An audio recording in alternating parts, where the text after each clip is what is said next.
생활 속 법률 히어로 이승우 변호사의 사건 파일.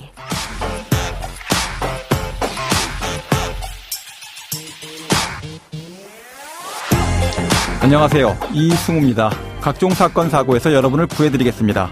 오늘 열어볼 사건 파일은 랜덤 채팅 관련 사건입니다.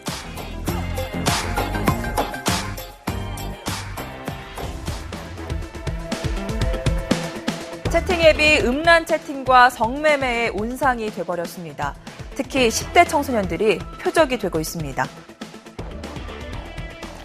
사건 파일 오늘은 성범죄로 이어지는 랜덤 채팅에 대해서 좀 살펴보겠습니다.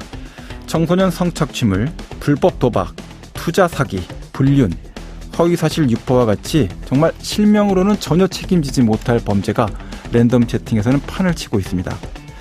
최근에는 카카오톡 오픈 채팅방 역시 본래 취지와는 다르게 범죄의 경로로 악용되고 있다고 합니다. 자, 관련 내용 법무빈 법승 수원사무소 이조양 변호사와 함께 알아보겠습니다. 안녕하세요, 변호사님. 안녕하십니까, 이조양입니다. 자, 변호사님 개인정보보호위원회에서 근무하셨던 경력이 있으시죠? 네, 맞습니다. 네, 해당 내용 관련해서 이제 랜덤 채팅 어플 이야기를 좀 나눠봐야 될 것 같은데요. 랜덤 채팅 도대체 이게 뭡니까? 랜덤 채팅 생소하실 수도 있는데요. 네네. 랜덤 채팅이란 내 주변에 있는 상대방과 대화를 할 수 있게 하는 어플을 말합니다. 코로나가 최근에 심해지면서 랜덤 채팅 어플의 이용자 수 모두 폭증한 상황입니다. 예. 자, 이 랜덤 채팅으로 인한 사회적 문제가 심각한데요. 일각에서는 성범죄 창구다 이런 지적을 하고 있고 그런 상태인데 랜덤 채팅을 통해서 범죄가 어느 정도나 발생하고 있습니까? 최근 방송통신심의위원회 발표 자료에 따르면 2017년부터 2021년까지 최근 5년간 랜덤 채팅 민원이 15,630건으로 매년 꾸준히 증가하고 있고 네. 2017년에 비해서는 2021년에 접수 민원이 13배나 증가하였다고 합니다. 민원의 대부분은 성매매 또는 조건 만남과 같이 성매매와 관련되는 내용이 주를 이루고 있습니다. 예. 자, 온라인 대화 통해서 여러 가지 문제가 막 계속 발생하고 있는데 이렇게 이제 랜덤 채팅에서 범죄가 일어나고 있다라는 사실을 우리가 알게 된 지는 뭐 적지 않은 시간이 흘렀어요. 꽤 오랜 시간이 됐는데 법적으로 이런 범죄 막을 방법이 없는 겁니까? 랜덤 채팅 앱의 불특정 이용자 간의 대화를 제공하여 그래서 디지털 성범죄의 경로라는 지적은 수년 전부터 지적이 되어 왔던 부분이고 예. 이에 대해서 여성가족부는 지난해 9월 10일 랜덤 채팅 앱을 청소년 유해 매체로 지정하고 회원가입 시 성인 인증을 요구함으로써 청소년의 가입을 막았습니다. 그 청소년 유해 매체로 랜덤 채팅 앱이 지정됐다. 또 성인 인증이 필요하다. 모든 것이 다 그럼 차단됐다라고 볼 수 있나요? 아닙니다. 실제로는 일부 앱의 경우에는 여전히 인증 없이 가입이 가능하고 예. 실제로 청소년들은 인증이 필요한 어플의 경우에는 타인명의 휴대폰으로 가입하여서 활동하는 경우도 있고 예. 만약에 이러한 방법이 여의치 않은 경우에는 카카오톡 오픈 채팅방을 통해서 미성년자가 성매수자를 찾아서 매칭을 하고 있는 상황으로 확인되고 있습니다. 네. 자, 그러면 오늘 변호사님께서 준비해 오신 사건 좀 구체적으로 만나볼까요? 어떤 사건입니까? 네, 제가 준비해왔던 사건은 수원시 권성구에서 있었던 일입니다. 네. A씨는 랜덤 채팅 어플을 이용하여 아이디를 개설합니다. 자신의 상태 메시지에는 미성년자임을 표시하고 동시에 성매매 조건 만남을 암시하는 문구로 설정을 해놓았습니다. 네. 그러나 말씀드린 것처럼 이러한 A씨의 상태 메시지를 본 남자들, 이 사건에서는 피해자들인데요. A씨에게 성매매를 제안합니다. 네. A씨는 이러한 제안을 하는 사람들이 좀 더 자극적인 말을 하고 성관계에 대해 말하도록 부추긴 후 피해자들에게 이렇게 말합니다. 신고했습니다. 미성년자를 상대로 조건 만남을 권유하는 행위는 범죄이고 어플 탈퇴나 차단을 하더라도 적발이 가능하다. 신고 취소를 원하면 합의금 명목으로 문화상품권을 보내라. 네. 피해자들은 자신의 행위가 형사처벌을 받을 수 있는 범죄라는 것을 알고 있었기에 형사처벌을 면하기 위해서 A씨에게 돈을 보내게 되고 이렇게 피해자들은 A씨에게 돈을 갈취당한 사건이었습니다. 네, 랜덤 채팅에서 이제 관련된 성범죄가 잘 일어난다. 그런 사람들이 많다라는 것을 이제 역이용한 것인데 법원은 이 사건에 대해서 어떻게 판단을 했습니까? 법원은 이 사건에 대해서 징역 6개월에 집행유예 2년을 선고하였습니다. 네네. 일반적으로는 이런 사건들의 경우에는 피해자들이 신고를 안 하는 경우가 많습니다. 예. 그러나 이 사건은 이례적으로 피해자들이 경찰에 신고를 하였고 그렇게 수사가 이루어졌고 수원지방법원은 이제 A씨한테 6개월의 집행유예 2년을 선고하였는데 이 사건의 경우에는 피해 금원이 크지는 않았고 그래서 전체적으로 합의금 피해액에 대해서 변제가 되었기 때문에 처분은 경하게 나온 상황입니다. 가해자 A씨가 미성년자였나요?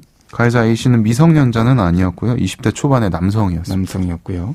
자, 경찰에 신고를 할지 말지에 대해서 굉장히 많이 망설였을 것 같은데 경찰에 신고를 하고 수사가 제대로 이루어졌습니까? 네, 경찰에 신고하고 이 공갈 부분에 대해서 경찰은 수사를 진행을 했고요. 그렇게 해서 관련 증거들을 확보를 해서 그 재판까지 이르게 된 것으로 확인하고 있습니다. 네.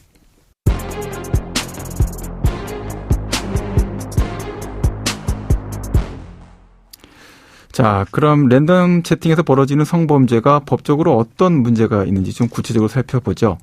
랜덤 채팅하고 많이 연관돼서 이야기되는 죄가 의제강간죄 맞습니까? 네, 맞습니다. 미성년자 의제강간죄는 만 19세 이상의 자가 만 13세에서 만 16세 사이에 미성년자 성관계를 맺기만 하면 형법상의 강간죄로 처벌받게 되는 조항입니다. 예. 이 조항은 상대방이 만 13세에서 만 16세라는 사실을 알고 있기만 하면 적용되기에 성관계에서 상대방이 동의를 했는지 여부는 중요하지 않습니다. 예. 자, 오늘 설명해 주셨던 그 사건처럼 협박과 함께 신고당하고 싶지 않으면 돈 줘 라고 돈을 요구하는 것도 법적으로 문제가 됩니까? 네, 맞습니다.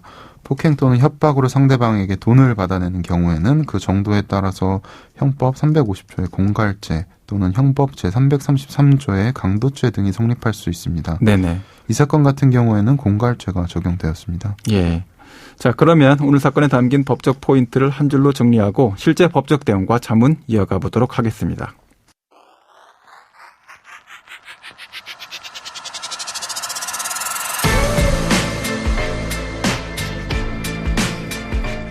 이럴 땐 법대로. 미성년자 의제강간죄는 19세 이상 성인이 16세 미만 미성년자와 성관계를 한 경우 동의가 있더라도 강간죄에 준해서 처벌하는 조항입니다. 자, 이것은 N번방 사건이라고 하는 유명한 사건에서 살펴보니까 16세 정도에 이른 미성년자, 그 근처에 이른 미성년자도 이거 온전하게 자신의 성적 행위가 어떤 의미를 갖는다라고 파악하지 못하는구나. 그리고 특히 경제적으로 사회적으로 우위에 있는 성인의 성적 침해 또는 착취행위로부터 자기 자신을 방어하기가 너무나 어렵구나 라는 반성적 고려를 통해서 16세 미만자에 대해서 특별한 사회적 보호가 필요하다라고 판단하여서 제정이 되게 되었습니다. 그러니까 이제 법 적용에 있어서는 16세 미만의 미성년자가 성인에게 사랑한다 라고 말했다 하더라도 성인에게는 의제강간죄가 성립된다라고 기억하시면 되겠습니다. 자, 오늘 랜덤 채팅으로 벌어진 사건을 다뤄봤는데요. 끝으로 이런 범죄에 연루됐을 때 어떻게 해야 될지 좀 변호사님 경험을 가지고 법적 조언을 좀 해주시죠. 네, 우선은 첫째 말씀드리고 싶은 거는 랜덤 채팅을 통해서 혹시라도 호기심에 혹은 음주 후에 재미를 위해서 랜덤 채팅 통해 성매매를 하는 행위는 절대 하지 마셔야 합니다. 네네. 그러나 앞서 말씀드린 사건과 같이 합의금을 목적으로 사실과 다르게 강간, 강제추행 등으로 협박을 당하고 무고로 인한 형사 절차가 진행될 경우 성범죄 수사 재판의 특수성으로 인해 매우 절차가 빠르게 진행됩니다. 경우에 따라서는 본인의 충분한 소명이 전혀 이루어지지 못한 상태에서 갑자기 구속영장이 청구되는 경우가 발생할 수 있습니다. 네네. 이러한 상황에서는 핸드폰 대화 내역을 바로 삭제하시지 마시기 바랍니다. 네. 추후에 억울함을 소명하기 위해서 포렌식을 하더라도 핸드폰 기종에 따라서 포렌식이 제대로 되지 않는 경우가 있고 예. 이 경우에는 본인의 억울함을 피력하고자 하더라도 그것을 보여줄 수 있는 자료가 없기 때문에 매우 곤란한 상황에 닥칠 수 있습니다. 네네. 물론 최선의 선택은 어떠한 경우에도 성매매를 하지 않는 것입니다. 그러나 이미 돌이킬 수 없는 선택을 하였고 앞서 살핀 바와 같이 이로 인해 감당할 수 없는 협박을 당하고 있는 상황이라면 자신의 상황을 먼저 살피시고 자신의 억울함을 적극적으로 피력하여 대응 방안을 수립하실 것을 권해드립니다. 네, 지금까지 이조양 변호사와 함께했습니다. 오늘 말씀 고맙습니다. 네, 감사합니다. 생활 속 법률 히어로 이승우 변호사였습니다. 내일도 사건에서 여러분들을 구해드릴 사건 파일 함께 열겠습니다.